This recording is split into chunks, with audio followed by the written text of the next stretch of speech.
la deuxième news rebonsoir ñu ngi leen di nuyu di leen dalal jàmm ci seen chaîne bi ngeen xam ne moom ngeen taamu moom ngeen safoo moom ngeen bëgg di ko tiitaroo saa su nekk tey nag ñu nekk ci suñu deuxième numéro le grand déballage nag ma leen koy fàttali waat xam naa du doy mu nekk émission bi nga xam ne yéen ñi nekk ci langue politique bi yéen lañ ko jagleel ngeen mën fi toog waxtaanee fi yëpp amul dara loo xam ne dañ koy mettre en réserve tey nag ci suñu deuxième numéro am nañ gan bu am solo suñu invité kenn dootu ko présenté suñu invité ku dal la suñu invité ku réglé la suñu invité ku am jaar-jaar la xam politique xam fu muy jaar xam fu muy teg tànkam am mbooloo am ginnaaw bu bëree bëri xam naa balaa ñu leen di wan yéen téléspectateurs yu deuxième news kan mooy suñu invité dañuy jàll ci présentation bi dellu si waat.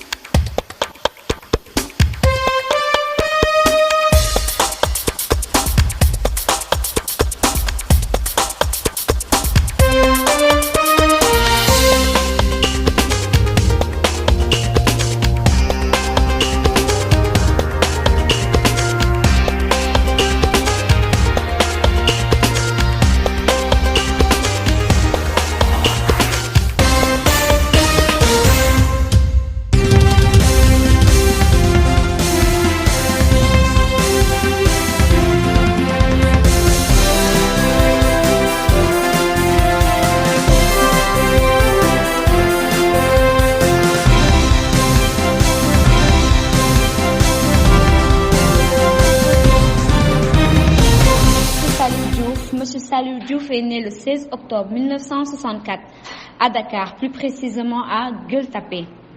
Il a grandi à Pikine et a eu son CFE à Dar Khoudoss, École 9, puis allé au CM Fadilou Diop,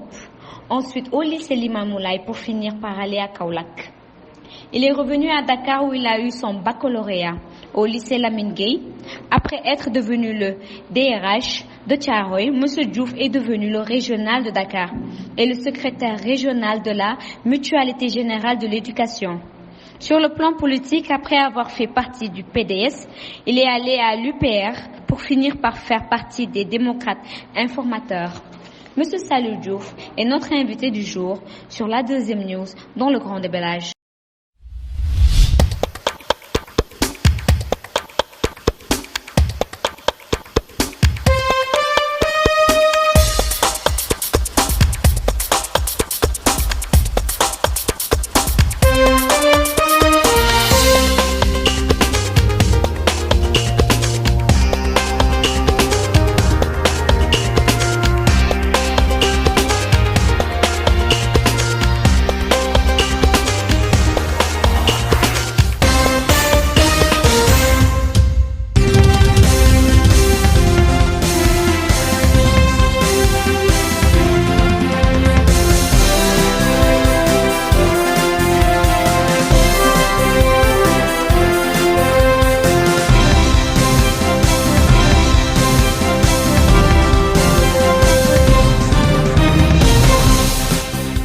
internautes de la deuxième mesure dégg ngeen ko tey nag kooku la ñu am fii comme invité fii ci grand déballage monsieur Salou Diouf maa ngi lay nuyu di la jàmm ci suñu studio. maa ngi lay fay Binette di nuyu mbokk internetu deuxième news yëpp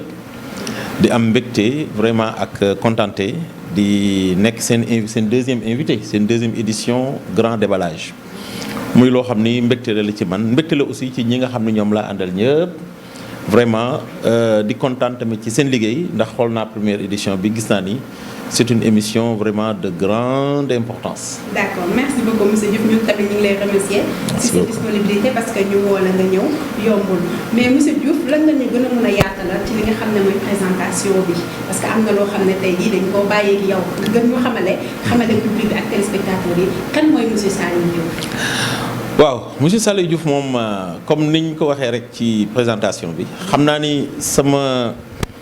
li gën a marquant ci man ci sama jaar-jaar yëpp Pikine laa ko defee mais fi nga xam ni foofu laa gën a amee poste boo xam ne bii sur le plan politique moom moo gën a kawee gum ci li ma amagum ci poste politique maa ngi ko amee Golf Sud ndax maa nekkoon foofu le coordonnateur du PDS à Golf Sud. Je suis le coordonnateur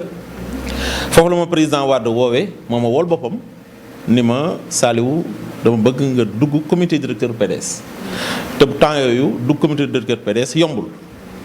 ndax mën ngaa juddoo PDS yaroo fa màggeete fa sax te doon nekk membre comité directeur ci jamono yooyu nag mu nekkoon jamono yu métti parce que il s'était agi de la question de son 3e mandat qui était un 3e mandat valable, valide, légitime, légal. Malheureusement ñu bëri jógoon vraiment diaboliser 3e mandat bi comme ni ñuy def tey rek président Macky Sall noonu lañ defoon président Abdoulaye Wade mu jóg nag taxaw en sentinelle parce que ki ma àndaloon temps yooyu maître Doudou Ndoye dafa bindoon benn livre boo xam ni la constitution du Sénégal de 2001 moom la jël commenté ko ci biir donc livre boobu mu wax ni le président Abdoulaye Wade peut se représenter une 3e fois. Alors bi ma xoolee loolu ma gis ni maître Doudou Ndoye sur le plan juridique amul un juriste bu ko gën a ëpp xam-xam ci Sénégal et à travers le monde parce que je l'ai pratiqué pendant 9-10 ans ma nekkoon son second nekkoon son adjoint ñi nga xam ne ñooy atte tey ci tribunaux yi nekk Sénégal ak bitim réew yëpp di atte ci base livre yi muy bind moom kon ku mel noonu su ne président Abdoulaye Wade mën na représenter wu une 3e fois ba pare weddi boppam ni munu ko def te mu bind ko vraiment bu fekkee ni je suis un citoyen honnête je suis un militant honnête su fekkee ni dama nekk nit koo xam ne ki nitu dëgg laa dinaa jóg taxaw teg sama baram ci mbind mi nga xam ne bind na ko xamal Sénégal yëpp ni leen effectivement le 3e mandat du président Wade était valide. dégg nañ loolu mais avant ngay ñëw PDS balaa ñëw PDS jotoon na am yeneen jaar-jaar. bien sûr avant may ñëw PDS laa njëkkee mujjewaat PDS. parce que li ma taxoon ma dugg PDS. sama benn mag boo xam ne bii ku baax la ndeysaan moom moo woo ni ma daal Saliou vraiment war nga ñëw ñu jàpp ci liggéey bi man ko amul problème mais xam nga rek après def yëfu politicien ci laa fa jógee xamal ko ni ko nag un parti ce n'est pas le parti qui fait les grands hommes mais c'est les grands hommes qui font les partis ci laa jóg dem UPR maître Doudou Ndoye woo ma ñu créé le UPR man ak moom en 2000 bi ñu créé UPR ma nekk son second nekk l'administrateur de l'UPR présenté candidature am en 2007 au conseil constitutionnel nekk son mandataire national wër ak moom Sénégal yëpp def ak moom campagne électorale bu set wicc boo xam ne bii Sénégalais yëpp gis nañ ni mu demee woon ba pare vraiment mujjewaat PDS parce que en 2008 ci la ñu fondre suñu parti dans le PDS et en ce moment-là j'étais le président de l'organisation du congrès en 2008 donc 2008-2010 ci la waxee ne daal président Wade mënu représenté wu ma ne ko nag man moom duma koo xam ne kii damay weddi sama bopp ligne bi nga xam ne moom laa nekkoon moom laay continuer mu bañ a ñëwaat weddi waxam mu ni moom day continuer ci ligne bi mu nekk ma ne ko kon dem naa ci la ma président Wade xoolee xam ni man mii ku war a mën toog ci wetam laa mu woo ma ci wetam ma toog ci wetam pendant donc tout ce temps là ba ñuy créer LDR Yeesal bu président Modou Diagne Fada. d'accord léegi nag sa nekkin si biir PDS nan la demee woon. waaw biir PDS nag moom dama fa ñëw liggéey ba ñi nga xam ne ñoo bokkoon ak man PDS yëpp xam ne man mii liggéeykat laa comme ni ma mel Malika rek noonu laa meloon Golf Sud. Golf Sud tey bu ñu sañoon ma delluwaat fa ndax dama fa jógee ci sama ndigulu ay wayjur sama wayjur bu jigéen moo ma ni bu ma sañoon nga jógee Golf dem Malika parce que Golf politique bi dafa métti woon mais comme ñun moom yàlla moo def ñun amuñu lu ñu ragal wax dëgg yàlla loolu suñu borom ak tooñ ñaar yooyu lañu ragal Golf nekkoon étape bu méttee mais xam nga wayjur bu jigéen rek ak doomam mun ma daal bu ma sañoon nga jógee Golf dem Malika looloo ma jëlee Golf dem Malika mais bu ma ñëwee Malika waa Golf dañ maa topp si ni ma bu ma sañoon nga dellusiwaat Golf parce que bi nga jógee Golf ba léegi dañu orphelin ndax gis nañu Golf na ma fa meloon gis nañ na ma téye woon waa Golf gis nañ aussi waa Golf nañu meloon ci man ba bëgguñu woon jamais may génn Golf dem feneen loolu waraloon vraiment Golf daal laa xam ni nekkoon naa fa un homme politique incontournable ba tey ki fa nekkoon maire ñëw na fekk sama biir LDR Yeesal waaw donc loolu mooy wane ni rek donc voilà solo. Voilà. gannaaw jaar-jaar bu am solo boobu nga def pour PDS. lu tax ñu xëy rek génnee la fa. waaw parce que ñun nag un parti dafay nekk un parti actuel et un parti moderne. Un parti actuel mooy parti boo xam ni dafa war a adapté wu ci situation yi nga xam ni moom la langue politique bi imposé parce que en 2014 2015 ba 2016 ñun ñëpp gis nañu PDS soit responsable yi fa nekkoon yàlla jël na leen wala responsable yi fa nekkoon daw nañ fekki Macky Sall wala responsable yi fa nekkoon xaw dem nañu démissionné nañu ñu gis ni un parti day am ay instance te instance yooyu la koy jëmmal mooy ay nit ñoo xam ne ñii bu ñu leen woowee ñoo xam ne ñii ñoo yore instance yi fii ci bërëb yi nga xam ni ñoom la parti bi nekk mais malheureusement en 2012 bi nga xamee ne gagné nañu responsable PDS yu bëri dañoo daal di déserter PDS ñun nag ak président Modou Diagne Fada ñu taxaw ñu ni président Wade nañu defaraat parti bi remobiliser instance yi remobiliser nit ñi pour que 2017 ou 2019 en 2000 élection présidentielle PDS mën a ñëwaat pour donc reconquérir le pouvoir mais am ñoo xam ne ñii ñoo nekkoon suñu diggante ak président Wade te tey ñooñu ñëwaat nañ ci ñun ñëwaat nañ LDR ñi ñu doon jaxase ak Wade ñëw nañ tey ci wetu Macky Sall parce que dañ ñu doon traité ni Macky Sall daf ñoo jox xaalis Macky Sall daf ñu corrompre ñun dañu bëgg a jaay PDS te ñooñu tey am na ñoo xam ne sax fal nañ leen ministre am ñoo xam ne fal nañ leen ay postes yoo xam ne tey ñun am nañu dëgg ci ñoom. Voilà donc looloo waral donc ñu jógee donc PDS parce que vraiment mënuñu woon déggoo le président Wade mordicus bëggul woon vraiment ñun li ñu koy wax mu dégg te ñun nag comme suñu baay la te moom moo ñu tette ci politique te mooy sunu vitrine ci politique bëgguñu woon vraiment am benn demale ak moom looloo waral ñu pousse ndànk daal di créer sunu parti muy LDR Yeesal. yéen avant loolu yaakaaroon ne da ngeen def comme ñu njëkk dem ndax wax nga ne am na ñu njëkkoon dem. ba ñuy wax ko troisième mandat am na ñu njëkkoon gerte daal di dem fekk ji Macky Sall. waaw léegi yéen ngeen des fa. waaw ngeen jublu ko. waaw toog fa. ba ngeen dem gisoo leen di leen doy. yéen finalement ngeen dem fekk ñu njëkkoon dem. waaw kon léegi est-ce que defoo leen comme ñooñu. loolu ngeen doon ŋàññi finalement yéen ñi ngeen doon ŋàññi. mais ñooñu bi ñu demee créé wuñ parti ñun dañoo créé parti dem ak ñun dem élection dem ñaari élection dem élection au conseil des collectivités territoriales. En ce moment-là, j'avais l'honneur de diriger la direction électorale. J'étais le directeur électoral, le directeur des élections du parti LDR Yeesal. Le premier qui a xam ne moo yore woon boobu poste. bi ñu demee élection au conseil des collectivités ñu jël troisième derrière deux grandes coalitions. Coalition bu président Macky Sall ak coalition bu président Ablaye Wade ñu ñëw jël troisième. C'est pour dire que ñun ñi nga xam ñoo amoon vision biir PDS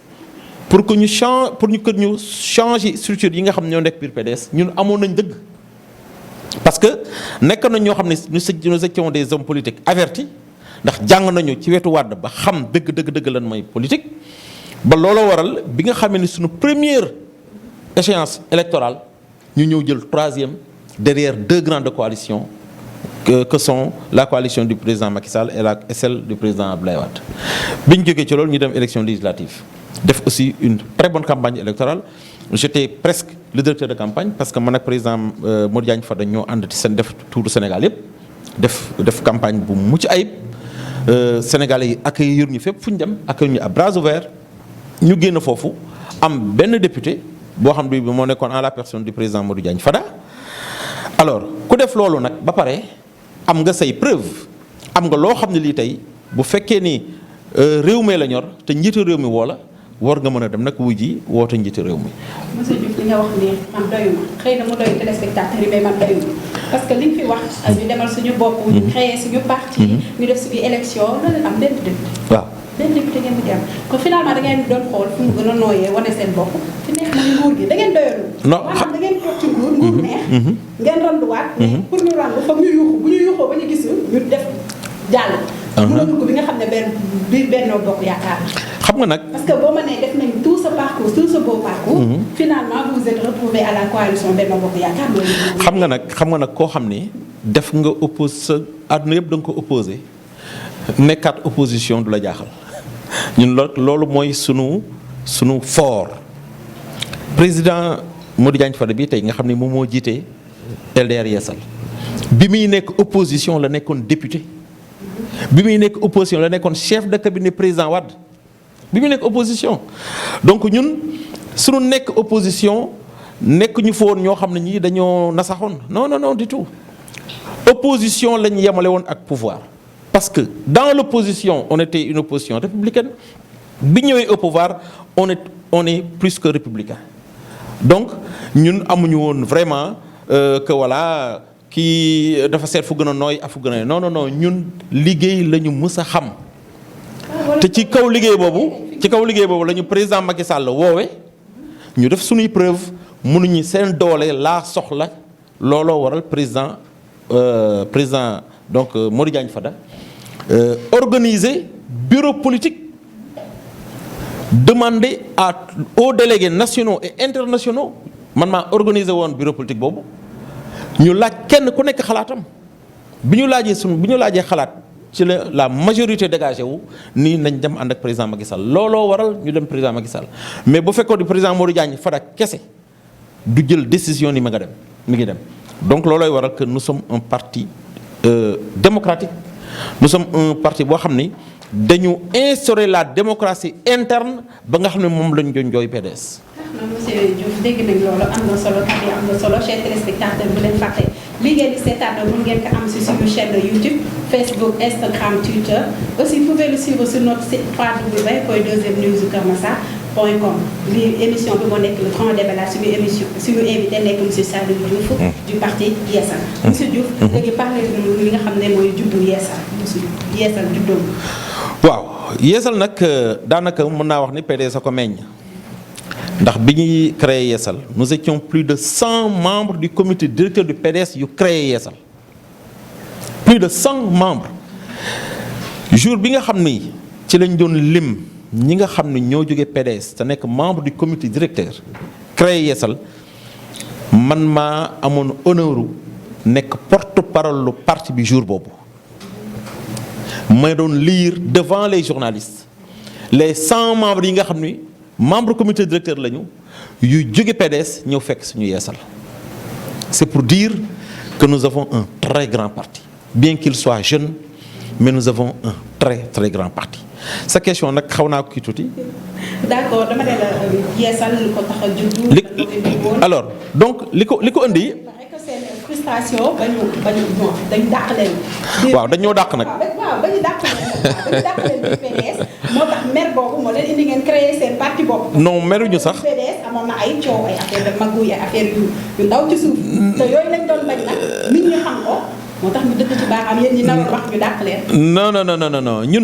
ñun moom PDS ku ko xam ni du parti boo xam ni parti fuyu faya la. ah bon PDS oui c'est un très grand parti. Un parti qui s'est opposé pendant 26 ans, ce n'est pas un petit parti. Parti boo xam ne depuis 74 mi ngi dund ba léegi rëcc ci ay tentatives yu nekk rëcc ci lu nekk ba tey muy taxaw ba léegi xam ni c'est un très grand parti. te ki nga xam ni kii PDS laa wax de. waxaguma Yeesal de. PDS mi ñëpp daw. waxaguma Yeesal de. PDS nag moom c'est un très grand parti. parce que fa lañ juddoo nag. comme fa lañ juddoo nag ñun mënuñu wax leneen lu dul lu baax biir PDS mais nag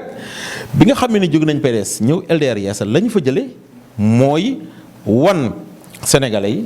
wan opinion internationale que parti mais li tax ñu dàq ñu c'est clair dañu bëggoon réorganiser le PDS dañu bëggoon instance yi ñu taxawaat instance yi dañu bëggoon ñi nga xam ne poste yi nga xam ne dafa vacant te nekk ci instance yi nga xam ñoo nekk Sénégal ak bitim réew yëpp ñu remplacer leen.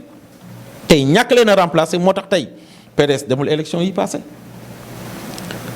kon l'histoire nous a donné raison un parti dafa war a actuel un parti dafa war a dynamique un parti dafa war a démocratique alors yooyu nag ñetti volets yooyu nag bu manqué vraiment il fallait que ñu démarqué wu créer suñu bopp parce que nag ñu nag président Wade nag du ñu xëccoo mukk ak président Abdoulaye Wade parce que nag mooy sunu baay loolu waral ñu créé sunu parti te biñ ko créé ba léegi gis nañu ce parti grandit de jour en jour. le Yeesal comme ni ma ko waxee ci sama déclaration de candidature le Yeesal est chanté partout, il est véhiculé partout, il est présent partout, à travers le Sénégal et au niveau international. Voilà. léegi ñu xam ne léegi Yeesal dugg na biir Benno Bokk Yaakaar. li ngay wax la Yeesal est partout la Yeesal ñu ko xam. man Yeesal déggatuma ko fenn. Ah oui. man depuis élection daal 2012 ba nga duggee biir Benno. Yeesal. j'en entends plus parler. Yeesal lan la Yeesal def. Yeesal day ngi nii. bon je parle maintenant de Malika bi nga xam ne léegi foofu nga nekk gannaaw bu nga jógee golf ñëw nga Malika. qu'est-ce que Yeesal a posé loo xam ne acte boo xam ne teg na ko je parle pas du Benno. mais yéen le parti Yeesal lan la fa teg. balaa may ñëw ci Malika defe naa fan yi rek xam naa da ngay tooñ fan yi rek defe naa gis ngeen à travers la télévision à travers les journaux la tournée bi nga xam ne moom le président Modou Diagne Fada def à travers le Sénégal mu nekk une tournée politique et économique boo xam ne Sénégalais yi duñu ko gaaw fàtte remobiliser toutes les troupes de Benno Bokk Yaakaar pas de LDR Yeesal remobiliser toutes les troupes de Benno Bokk Yaakaar. je serais étonné boo ma ne woon waa Yeesal ñoo def loolu. ñu àndul ak Benno Bokk Yaakaar tamit. waaw na doy waar parce que boo ma ne Yeesal kese moo dem di ressembler mbooloo mu bëree noonu dina ma jaaxal. ak waaw kon waa Benno. kon waa Benno dañ kon waa Benno dañu jël couleur LDR Yeesal kon teeru. non parce que non. li ma mën a dégg. waaw waa Benno. waaw dañu doon dooleel ñun waa Yeesal. non déggoo wax bi de dama ni kon waa Benno Bokk Yaakaaru Sénégal ñoo sol seen bleu ak jaune ñëw teeru président LDR Yeesal. ah non c'est pour dire que Yeesal moom xoolal gis nga Yeesal kenn mënu ci dara loo xam ne lii day dem la. Malika na Yeesal mel Sénégal rek noonu la mel Malika depuis 2016 yàlla dogal na man lañ teg ma nekk le président de la section LDR Yeesal de Malika. depuis booba 2016 ba 2021 jour pour jour mois pour mois année pour année la Yeesal s'agrandit ba looloo waral foo dem ci biir Malika boo nee Yeesal ñu xalaat ñu Yeesal moom 33 quartiers yi nekk Malika yépp le Yeesal est présent le Yeesal est chanté le Yeesal vibre loolu la yàlla dogal. loolu dinañ ci xam dara li nga wax noonu si le Yeesal est vivant le Yeesal est partout ñu ngi présenté ko ñu dem sama réalisateur am na lu ñu joxoon def mu tegal na ko ñu xoolaat ñu dellu si. d'accord. salaamaaleykum deuxième news maa ngi tudd Khalifa Babacar Seck nekk le responsable des jeunes du parti les démocrates réformateurs Yeesal fii LDR Yeesal fii ci commune Malika tey nag boo leen ma laajee ci. président Saliou Diouf dina am sawarte pour wax ci moom ndax nag maag Saliou Diouf ñi ngi bëgg a yàgg te am na lu ma xam ci moom ndax bërki démb rek la jóge sama kër te aussi il est fréquent ma dem këram kon maag nit ki mun naa wax ni jaxasoo nañu bu ñu gisantewul tamit ci journée bi dinañ déggante lu bëri kon kooku xam naa ci moom dara ndax ñi ngi jëflante pendant des années mu nekk suma grand frère mu nekk suma président de section mu nekk suma xarit Saliou Diouf nekk nit ku baax Saliou Diouf nekk nit ku bëri jàmm nit ku nga xamante ni day ree Saliou Diouf yéen ñëpp jàmm Saliou Diouf du wax lu ñaaw du wax lu bon Saliou Diouf kenn du ni la maa ko gis wala ma dégg ko mu wax lu ñaaw Saliou Diouf xamul lu ñaaw kon donc loolu day tax rek ñu wax ni Saliou Diouf ku baax la Saliou Diouf tamit ku bëgg askanu Malika la ndax gis nañ lu muy daj pour Malika. c'est rare quartier yi nga xamante ni man ak Saliou Diouf duñ fa ànd mais fépp fu ñu dem Saliou Diouf day jël li mu am li nga xamante ni moo ko liggéeyal boppam di ko bokk ak askan wi. Saliou Diouf aussi heure bu nekkee këram ay nit dañ ma fay fekk wax dëgg fa yàlla damay wax rek te yàlla tax di ko demander ay service te ku ñëw la mu am dina ko bokk ak yow yenn saay sax mu xañ boppam moom Saliou Diouf jël la nga xamante ni da ko waroon jox waa këram jox ko nit ñi man fekk naa ko ba tàyyi nit ki nag bu melee noonu dañuy wax ni ku bëgg askan wi la ku am yërmande ci askan wi la ku fonk nit la loolu mën nañ ko wax ci Saliou Diouf ba tax ñuy ñaan waa Malika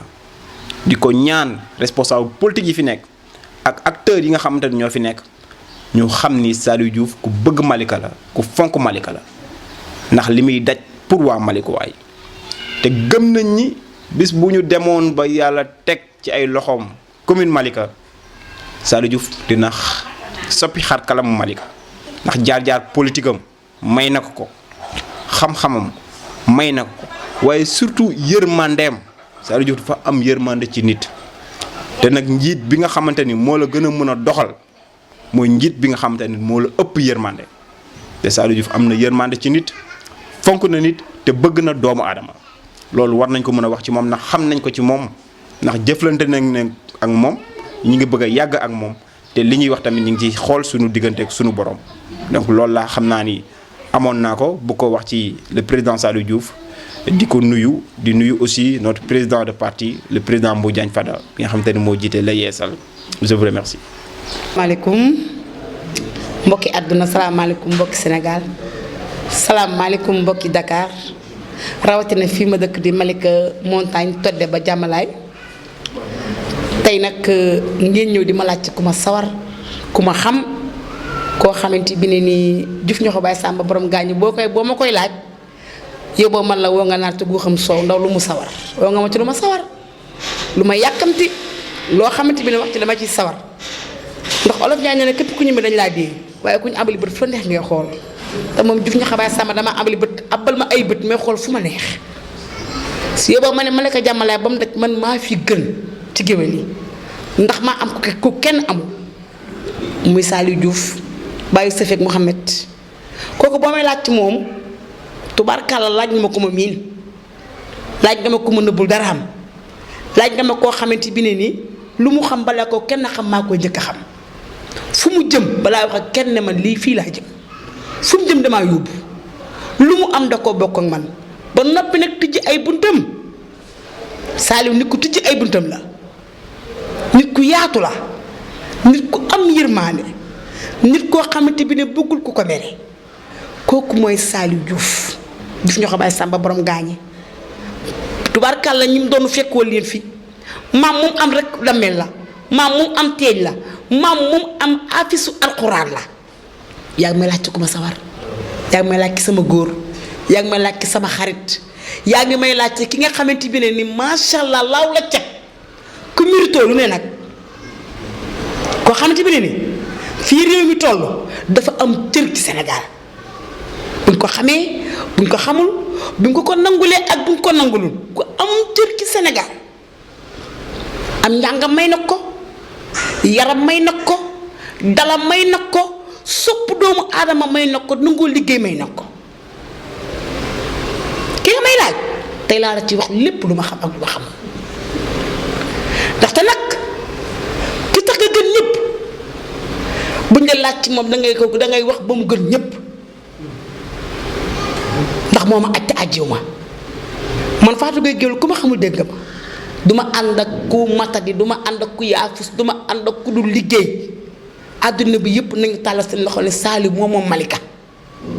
Malika moom la ñu wóolu Malika moom la ñu bëgg ndax lépp lu jigéen ñi Malika yi def rek ak lépp lu ñu soxla rek Saliou taxaw na ci donte amul ay millions waaye jamono ji xolam booy fat ak yaatoom ak yaataleem ak nangoom tax na Saliou raw nañu am ay millions barka Cheikhul Khadim Saliou baax na Saliou teey na Saliou yaru na jàmmalaay gii tey jii bu ñu demee ba koor ñuy gi ñu wàññi ay lan 15 millions à grâce que moom moo ñu ko wan moo ñu jàngal yoon moo ñu financé te nag du benn kees kese de ay kees la ba nëpp di ay kees yoo xam ne dafa war biir Malika ci dëggoo ci nangoo liggéeyam ci lu ko ñëpp fonke boo nee salaamaaleykum këram bu fa nekkee moom moo lay fayal boppam ak fu mu mënti nekk moo naan la maaleykum salaam kon kooku nëbbatuwul kooku làqatuwul numéro doo ko woo mukk jot doomam wala jabaram wala keneen nag moom ci boppam donte xale nga moo lay wuyul boppam nga wax sa soxla Saliou fekk soo soxla ba doo amati soxla xanaa xamoon ne Saliou mooy noo problème ku fi am sa problème Saliou dina fekk sa problème ba dootoo amati problème koo koy noo problème sant gërëm di ñaan ci yàlla Diouf ñoo ko bàyyi Samba borom gaa ngi sama waa ji tubaarkaala dañu la yow bi jeeg bu doom yi màggee atte leen yaa ay de Samba la yow naag jeeg yéy ne leen muy jural monsieur le maire Saliou Diouf wasalaam.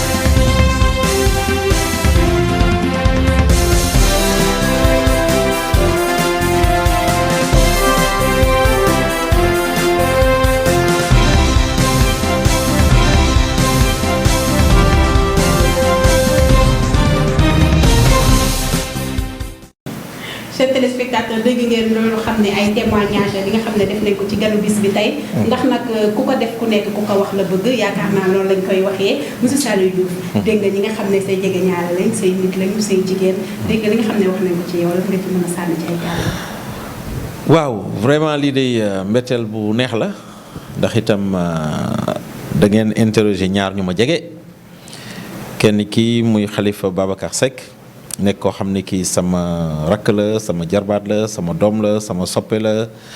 mais aussi nekk le président des jeunes Yeesal de Malika mu nekk un jeune réformateur bu am fulla ak fayda nag boo xam ne bii sur le plan départemental de Pikine l'ancien Pikine il a presque été le coordonnateur départemental mais malheureusement avec le découpage le nouveau découpage ci la ñu indee Kër Massar sur le plan national mu téye le parti surtout les jeunes réformateurs sës rëkk ci coordonnateur donc national bi nga xam ne bii moom mooy Mamadou Gueye nga xam ni hier rek convoqué na leen ñoom en réunion donc nationale mu nekk koo xam ne kii dama ko ni na nga muñ na nga dal na nga tey bul bëggee bul yàkkamti Malika dina tegu sa loxo Sénégal na tegu sa loxo parce que c'est un intellectuel un ingénieur boo xam ne bii xam naa ni xam-xamam ak dalam ak teeyam ak yaram ak ndigalu ak yooyu juróom xam naa ni il peut aller très très très loin le Sénégal peut compter sur lui. ki ci des muy Fatou Gueye nekk koo xam ne kii moom tamit la même chose Fatou Gueye avant ma koy am sur le plan politique am na keneen ku mu doon àndal ma gis ay qualité ma wut ko ba sonn Fatou Gueye ni ma man du ma ànd ak keneen ku dul kii may àndal xanaa kooku bàyyi bi kooku bàyyee ci la soog a ñëw ci man ni ma comme ki ma doon àndal bàyyi na léegi mën naa ñëw ci yow nii laa àndee Fatou Gueye moom tamit mu nekk jigéen ju jàmbaare nekk koo xam ne kii amul lu muy tànqam lu ci samay mbir amul lu muy tànqam lu aussi ci lu jëm ci président Modou Diagne Fada amul lu muy tànqam lu ci Malika tey dama ko fa bàyyi ndax dama woote fekk mi ngi sangu ma ne ko kon ne leen ko dem naa loolu waral ànd ñu li ñooñu wax ci man ñi nga xam ñoom laa àndal ñëpp mun na jax lu mel noonu ndax itam ñii ñëpp kenn ku ci nekk fi ma ñii féete rek foofu lañ ma féete tey je pense que mosoo am émission bu mel nii dem ca studio ñëpp topp la xam nga ni lii moom yeesal rek nga ko mën a amee may nuyu nag samay soxna ñoom laa àndal aussi waaw aw buru kër ma ngi ne rek borom tagal bu rafet be beneen borom tagal bi ma jàkkaar lool nii mooy ñaareel bi ñi ci des nag mooy ñi nga xam ne ñi ñooy samay jigéen ñëw des fële ñi samay ndaw ñi nga xam ñoom lay àndal fu nekk. d'accord macha allah monsieur Diouf kàddu yi rafet na parce que tamit yaa baax. mënu weesu yaa baax. comme ñoom ñëpp nee nañ da ngaa baax. ñun tamit dañuy jàpp ni yaa baax. chers téléspectateurs et internautes de la 2M News ba léegi bu leen ko fàtte. émission bi c'est le grand déballage ngeen ko suivre si suñuy site YouTube Facebook Twitter Instagram bàyyi TikTok sax ak WhatsApp. mun ngeen tamit di ko seetaan ci li nga xam ne mooy suñu site internet di www.2mnewskeursmassar.com monsieur Diouf. léegi nag ñu dem ci li nga xam ne mooy les élections précédentes en 2016 ma bëgg a xam ci ban liste nga demee woon. élection locale yi nga xam ne moom mujjee jàll. élection locale yi maa ngi dem 2014. maa ngi dem ci couleuru PDS parce que j'étais membre du comité directeur du PDS. bokk liste PDS bu Malika. parce que 2012 laa ñëw Malika 2014 donc ñu organiser élection locale il était normal en tant que membre national du parti ma bokk ci liste PDS mais malheureusement nag ñu sànni ma nag ci liste proportionnelle foo xam ni xamoon naa ni mënumaa génn comme conseil mais yàlla mi nga xam ni moom mooy bind moom mooy dogal ni ma duggee conseil municipal nag neexuma ndax benn kilifa gu mag goo xam ne Malika dafa compté woon ci moom mu ñu tuddee ko Moussa Ndiaye mu nekkoon le premier adjoint au maire nga xam moo jiite woon la liste proportionnelle moom moo dëddu bu mu dëddoo nag ci laa ñëw remplacer ko ci biir conseil municipal bi mais ma koy ñaanal suñu borom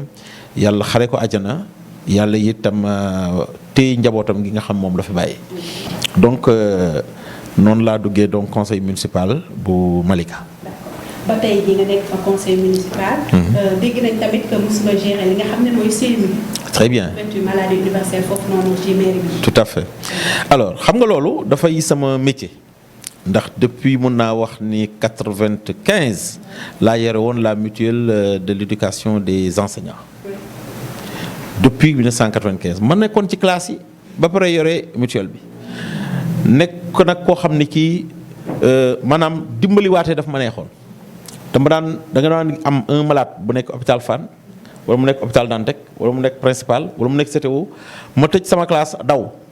bindal li ko lettre de garantie wala mu ordonnance ma dem régleel ko jox ko delluwaat classe def naa ko ba tàyyi donc bi ma nekkee nag biñ ma affecté IEF Thiaroye ma yore woon ressources humaines IEF Thiaroye mais en même temps yore tamit la mutuelle de l'éducation des enseignants ci la ma inspecteur waxee ni ma tànnal ban ngay jël ci laa continuer dem ci mutuelle bi mais bi nga xamee ni aussi CMU bi taxawal nañ ko donc à Malika ñu porté ma comme le président bi nga xam ne moom maa yore woon CMU bu ba Malika ba ni ma ko joxee un autre conseil municipal mu nekk tudd Ismaïla Ba. loolu am na solo. voilà lu taxaw moo dugg foofu noonu. parce que dama gis ne yor nga fa lu am solo. tout à fait nekk nga conseil municipal en même temps nga géré fa li nga xam ne mooy CMU. tout à fait tey nag nga bëgg taxaw jàkkaarloo ak le maire sortant. tout à fait ànd bu rafet lan moo ko tas. non dara waralul lu ñaaw xam nga Momar Talla Gadiaga day sunu mag magañu nag daanaka fukki at te nekkatuma gune ko ma magee fukki at booba nag wax yàlla mag nga alors mu def fa nag 19 ans 2021 2022 mu war fa def 20 ans mu doomam ak i soxnam wàcce nañ ko ci lépp kon bu ma sañoon Momar Talla Gadiaga mi nga xam ne moom ak sama magam maase sunu taawu kër su ma sañoon waa Malika wàcce ko su ma sañoon vraiment mu dem nag tooge nële ñu fal ko maire honoraire ñun ñu yorewaat Malika parce que tamit dooleem mayeetu ko santeem mayeetu ko wax dëgg yàlla war na mën a consacrer wu nag ci leneen te xam nañ ni dëkk di doxe mun na war a nekk dëkk bu moderne war a nekk dëkk bu actuel war a nekk dëkk bu dynamique xam naa ne kattanam mayeetu ko léegi yéen loolu yéen koy décider wala moom en tant que tel parce que yéen nekk ci biti rek ngeen gis ngeen ne waaw doole mayetu ko âge mayetu ko parce que loolu bu ñu ko bëggee xool ci Sénégal dañ koy jëkkee ak le président sortant ba mu jël nguur gi mag da teew koo def deuxième mandat def na 2 mandats fii Sénégal te ba léegi bu ñu ko mayoon bu defee un 3e mandat tout à fait mais bu ko âge mayu leneen mayu ko te xelam may ko nag ak capacité am waaw xam nga nag ñun moom du ñu opposé nit parce que dafa rafet wala parce que dafa ñaaw parce que dafa baax wala dafa non bu ñuy opposé on s'oppose objectivement dañu gis ne Malika war na mën a jóge fi mu nekk nii dem ci beneen paax. comment. gis nga ñi nga xam ñoom laa nal nii boo demee seen gox boo demee gox ba tey am na ci ñaar ñoo xam ne ñoo leen jiitu sama kër ñooñu mënuñu woon jaar ci mbedd mi nga xam fa la ñuy dëkk ndax taa. ndax ndekkin bu metti dañu mujj wiiri pour mën a accéder sama kër. pour dire quoi. non attendez parce que en tant que conseil municipal soo fi toogee tey di waxu taataa. te nga xam ne li nga xam ne mooy inondation. du capacité mairie. loolu moom du man maay toog di la ko wax ndax yaa ma ci gën a xam yow mi nekk ci mairie yow yaa ma gën a xam ne inondation. mairie mënu koo gérer. xam nga yéen de yéen a ngi Kër Massar. bien sûr macha allah ngeen am un bon maire ku tudd Mouhamadou Moustapha Mbengue. oui. muy koo xam ni yaakaar naa de jour comme de nuit. gis ngeen ko ci inondation yi. bien sûr. du nee nga ma du kiiwam. du compétence am. et pourtant ma nga ca guddeeg bëccëg. bien sûr. léegi da nga bëgg quoi comme nag voilà comme nag. Moussa non doo xaaral. dama bëgg a wax ni. liggéey bi mu war a liggéey pour que population Malika génn ci inondation yi liggéeyu ko te su ma sañoon mu bàyyi ñun ñu liggéey ko ñun ñi nga xam ne ñoo ko gën a féete ndaw. en tant que conseiller municipal. kon léegi la muy seen njëriñ bu dee yéen mënoo leen ko conseiller loolu yéen mënoo leen ko ne yow kat monsieur le maire nit ñi ngi ci mbënd bi dëgg la sa foo eggul foofu parce que am na ñuy gérer li nga xam ne mooy inondation boo xam ne ci kaw la jógee mais jugal nga dem nemmeeku sa population yéen boo leen ko waxul loolu xam nga vous avez failli à votre mission xam nga kese yéen ñëpp a ko boolee xam nga mbir mi mooy que conseil municipal da ngay am majorité boo xam ne mooy gouverner ak minorité buy opposé su fekkee ne daf ñu topp ñun ñi nga xam ñooy minorité bi kon loolu rek la nañ ko bu yàgg mais le problème est que nous sommes minoritaires dans le conseil municipal mënuñu nekk minoritaire dans le conseil municipal ba pare nag bëgg a doxal conseil municipal bi. bu dul benn du ñaar du ñett du ñeent man moom mën ngaa dem conseil municipal bu Malika nga laaj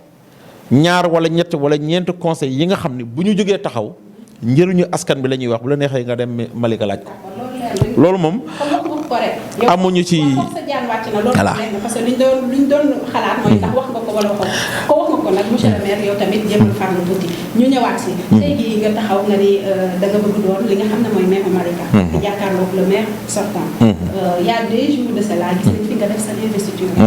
investiture boo xam ne gis nañ quelques personnes pour ne pas kii mais on a vu juste une centaine de personnes daal centaine ndeysaan pour koo xam ne on voit l'autre le docteur je pense Gora Niang non Ablaye Seye moo def après investiture non à part ça am na keneen koo xam ne moom waa Malika dama koy gis tout le temps ñu koy nga di bokk yeesal nekk na Benno Bokk Yaakaar li nga xam ne mooy parti bi nekk ci nga xam ne moo nekk j'ai vu juste une petite partie de Malika yu la wuy si c'est quoi le problème da nga am communication ku ci ñoom seen nopp wala yow da nga leen mënul convaincre waaw xam naa ne loolu moom yaa koy wax mais président Macky Sall moom du ko wax ah bon waaw ndax président Macky Sall bi mu ñëwee fii dans le cadre du Promojet di lancer le projet bi nga xam ne moo war a réhabiliter Mbeubeuss defe naa man rek la gisoon ci koo xam ne ki bokk na Benno Bokk Yaakaar bu Malika dem ba ñuy wax waa kër Saliou Diouf yi dimbali leen ñu may ñu àggale suñu waxtaan parce que tout simplement la yeesal vibré parce que tout simplement Saliou Diouf était présent en amont comme en aval ci naaj bu tàng jër sama jongoma yii sama jàmbaar yii sol seeni t-shirt taxaw yore seeni pancarte taxaw xamal président Macky Sall ni ko Malika gi soo ko bëggee avancé dégg ko Saliou Diouf yow loolu président Macky Sall da ko wax beneen bi donc président Macky Sall bi nga xam mooy atte bi nga xam ne mooy war a ni diw laa jël comme candidat Benno Bokk Yaakaar Malika moom seede na ni Malika Benno Bokk Yaakaar Saliou Diouf moo fa nekk deuxièmement li nga wax ci sama investiture man de dama am fit am sañ-sañ wóolu samay nit xam sama capacité de mobilisation xam doole ji ma am Malika kenn amu ko fa je pèse bien mes mots doole ji ma am Malika ci sunu kattanu borom bi amul ku ko fa am ma am sañ-sañu sama investiture ma def ko ci terrain de football bi nga xam ne fa laa teere woon président Macky Sall foofu fees dell non parce que damaa wóolu sama bopp damaa wóolu sama bopp non parce que non y a Gora Niang y a Abdoulaye Seye y a Pape Ka ñoom ñëpp ils font partie du Benno oui jour boobu ba na ngeen booloo woon ba Macky Sall di ñëw non booloo wuñ de non au moins ku ne indi nga say nit non keroog maa mobilisé keroog maa mobilisé keroog moom xoolal non réeroo wuñu non Benno Bokk Yaakaar Malika réeroo wuñu non ku nekk demulul sa bopp Benno Bokk Yaakaar Malika réeroo wuñu Benno Bokk Yaakaar Malika dañoo toll ci kenn ku nekk natt përëgam xool yaay kan non du tout loolu du réeroo xam nga rek président Macky Sall non xam nga non xam nga nag il faut que xam nga il faut qu'on se comprenne c'est-à-dire que Benno Bokk Yaakaar Malika dafa am ay leader yu am fulla ak fayda yu am dayo yu taxaw yoo xam ne yi ñoom ñoo composé Benno Bokk Yaakaar bu Malika ci biir leader yooyu kenn ku ci nekk jóg ni day wane boppam wane dooleem jooju nag da koy wan président Macky Sall ni président Macky Sall nii laa toll su ko defee bis bu président Macky Sall di tànn kenn ci ñun mu xool ci doole ki nga xam ne kii moo ki fa ëpp doole kooku lay tànn ni ko lii ñi ci des nag topp lañ ci ginnaaw kii mais yàlla nag dogal na boobu ba léegi nag amagul ku fa defagum investiture te ëpp moo la doole. le maire sortant jàmbaar la lool nag macha allah def na investiture waaye nag li nga xam ne moom moo faussé notam rek li faussé notam xamul la lan la da ko dem defa ko ca mairie ba mais def ko diggante mairie ba ak trottoir bi foo la de non non non non noonu la def c'est ce qu'il a fait c'est-à-dire que man non non non man ni ma osé non non non man ni ma osé xoolal non du ñu non non non non du ñu ennemi moom sax xam na ni xoolal Momar Talla Gadiaga sax xam na ni man du ma ennemi xam na ko parce que man du ma ennemi kenn politique du ma ci noonoo politique kay dama lay won maay kan nga won ma yaay kan soo ma mënee ma topp sa ginnaaw su ma la mënee toppal sama ginnaaw man noonu laay politiquer waaw dañu jàngal ñun yeesal la noblesse en politique c'est la représentativité loolu la ñu jàngal de grâce képp koo xam ne kii moo ëpp doole toppal ci ginnaawam te yàlla nag dogal na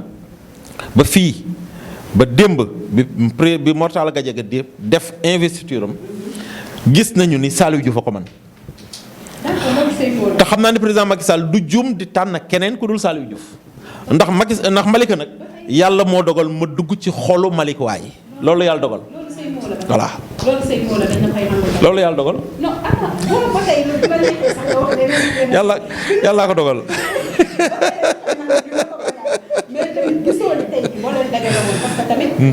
li njëkk mooy que ni. mais ñëpp da ngeen jël ku nekk fëgg sa dana ne yow. très bien te récépissé yi génn ko naan. mais looloo tax mu neex nag. te Saliou Diouf yow mais da nga am gëm-gëm ni mu jub ci yow. non non non non président Macky Sall du juum du jeex keneen ku dul man. du juum. avec sa investiture bi. avec sama investiture bi sama investiture bii nga xam ni ku loué 1500 chaises wut 1500 t-shirts. mbubb yi nar ma xaw a kii ma woo sama jigéen ñi ni leen vraiment baal leen ma ci mbubb yi mas bi su ma ci duggee day metti ñu baal ma ko ñoom ñu dem solo ba jekk t-shirt yi ñu jox ko jeunes yi ah te ñu dem bay xëccoo ay chaise xëccoo chaise xëccoo laa la wax de non xoolal c'est dommage su xoolal mënoon nañ génnee vidéo yi xaaral dinaa ñëw ci avant dinaa ñëw ci enfant ma dinaa ñëw ci enfant xoolal dinaa ñëw ci enfant mooy de 18 ans yooyu ñëwaguma ci dinaa ci ñëw xaaral dinaa ci ñëw li ma bëgg a wax mooy bu ñu demee ba nit ñi di xëccoo chaise di daw di njëkkante chaise c'est parce que boobu chaise yamatul ta nga loué 1500 chaises ah xoolal ku fay mobiliser 1000 personnes doo ko fa gis Malika yeesal rek loolu nag président Macky Sall bëgg naa mu xam loolu bëgg naa mu xam ni actuellement li yàlla def Malika mooy que yeesal la fa teg tànk li yàlla def Malika mooy que homme politique ya fa nekk yépp Saliou Diouf fa teg tànk loolu la yàlla dogal su juumee nag tànn keneen danañ ko topp de mais nag ba mu des nag Momar Talla Gadiaga mais ci suñu biir Benno Bokk Yaakaar parce que déggoo dafa def 3 mandats def 20 ans moo tax mënuñoo quand même Malika waaye duñ juumaat di ko fi tegaat wax dëgg yàlla moo tax nag ñun ñi nga xam ne ñoo bokk biir Benno parce que moom bokkul Benno Bokk Yaakaar du ñëw suñuy réunion loolu waral rek boolewuñ ko ci suñuy leaderu Benno Bokk Yaakaar du leneen nag mi ngi jàppale président Macky Sall vraiment moom li ñu koy ñaanal mooy jàmm ak salaam parce que ñun moom suñu politique amul waxante lu ñaaw ak loolu amu ci mais li yàlla dogal mooy musul teew suñuy réunion Benno Bokk Yaakaar bokkul ci leaderu Benno Bokk Yaakaar yu Malika loolu la yàlla dogal mais ñi nga xam ne ñoo bokk Benno Bokk Yaakaar yépp mi samay nawle bokk ak man Benno Bokk Yaakaar incha allah président ci ñun lay tànn ku mu ci tànn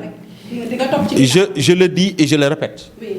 ku président Macky Sall tànn ci biir Benno Bokk Yaakaar bii man Saliou Diouf dinaa topp ci ginnaaw mais je l'invite moom président Macky Sall na xam ni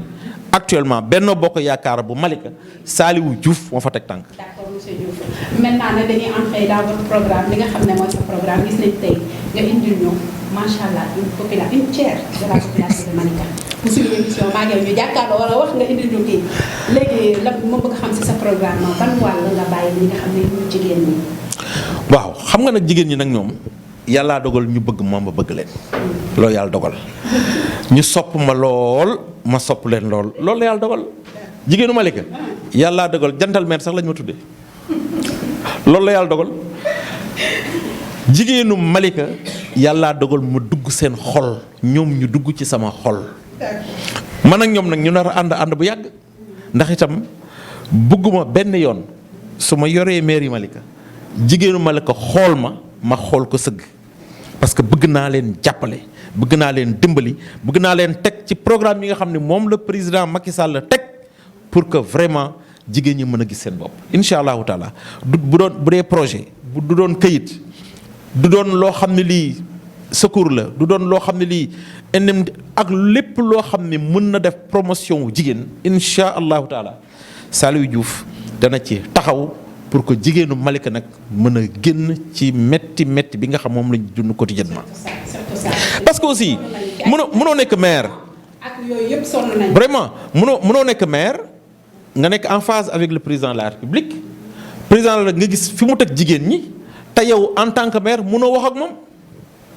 loolu man mënuma ko comprendre ci un homme politique boo xam ne tu es maire et tu es en phase avec le président de la République te président Macky Sall nga gis projet yi nga xam ne moom lay defal jigéen ñi yépp te mënoo cee jël jox say jigéen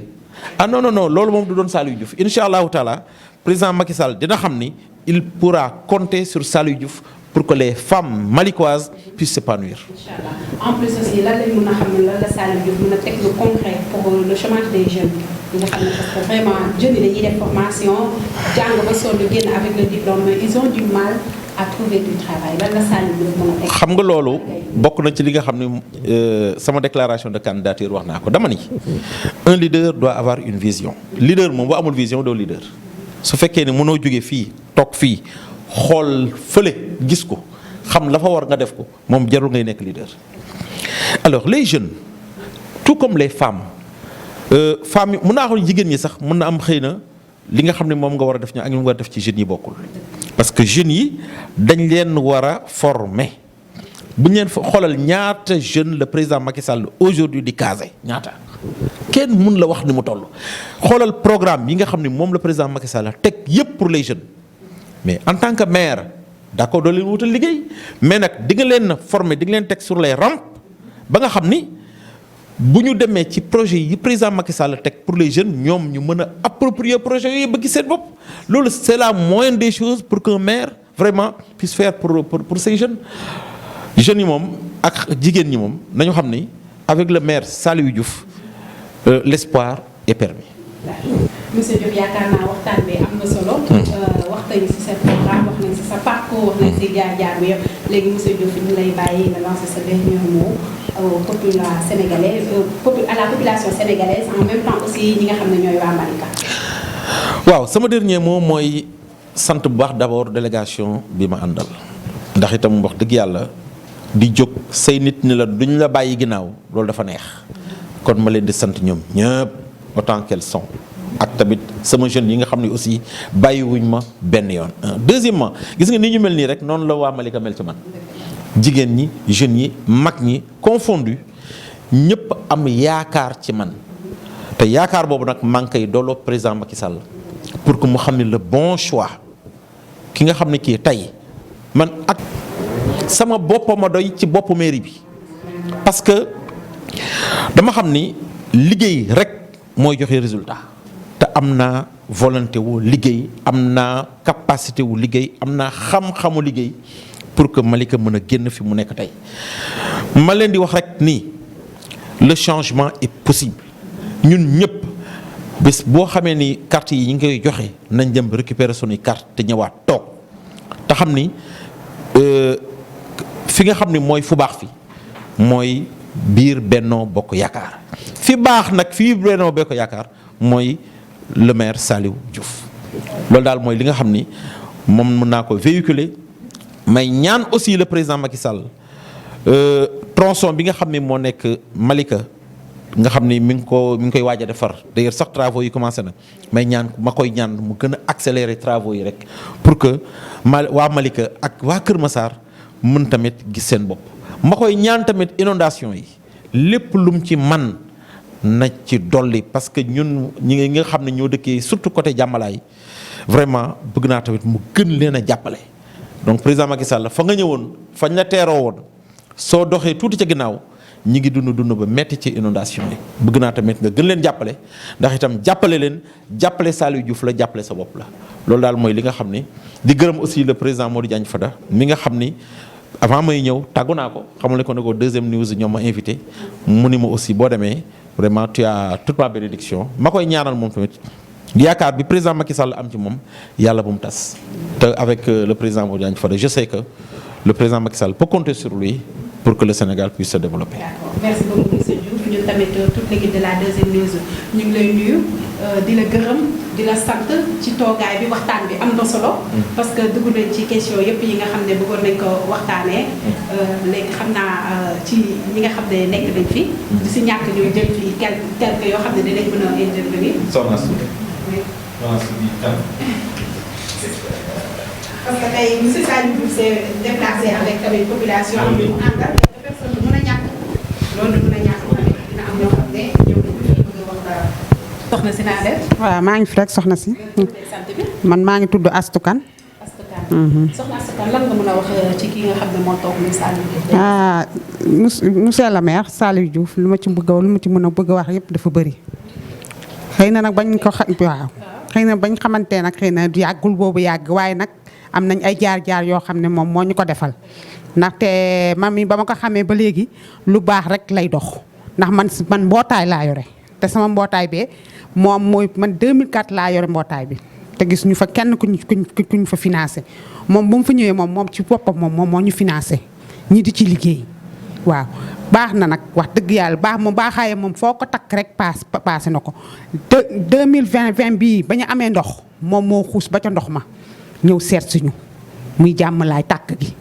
moom mii moo ñu seet si 2000 ren it encore la même chose moom moo ñëw ba foofu mu seet si ñu te du moom rek moo fay conseiller am na conseiller yu fa dëkk nekk ci ndox mi di xuus du moom kese fa nekk am na conseiller bu ma dend ak mu ngi foofu di ndox ci ndox ma di xuus kon nag kon am na yoo xam ne su amee it ci quartier conseiller ba fa nekk looloo tax ñu teg ko fa pour que muy teg ci table bi su ko defee monsieur le maire muy Mor Talla Gadiaga ci boppam mu jël dossier boobu yóbbu ko ca état léegi état mooy lijjantuloo waaye ñun état sax xamuñu ñun ñii xamuñu Macky Sall ba fi ñu ñëwee kii la gisanteeg Talla dañ ko yuuxoo ndaxte daf ñoo liggéeyul dara ñun ñii suñ demee ñun ñii nañ fi bàyyi ñun jigéen ñi ñoo fi nekk ci njaboot gi di xuus suñu tànk yi ñu dafa ñor ba ay góomi kese la suñu tànk yi ay góomi kese la loolu dafa métti ndax lan ñàkk déclaré dong ko war moom mii ba mu tegee ay affaire am ci ko table bi kenn lijjantiwu ko Talla defu fi dara du tëli du canal du lenn kon nag ñun suñu bopp ñun dañ ko bëgg a dégager suñu biir Talla soxlawuñ ko Diamalaye 2 soxlawuñ ko monsieur le maire Saliou Diouf lañ soxla. incha allah. sëñ bi na nga def. maa ngi sant. yëkkati tuuti micro bi. tur bi ak sant bi. bon maa ngi tudd Siaka sant Samaté dëkk Malika cité Sonatel ma représenté monsieur le maire Saliou Diouf au niveau de la cité Sonatel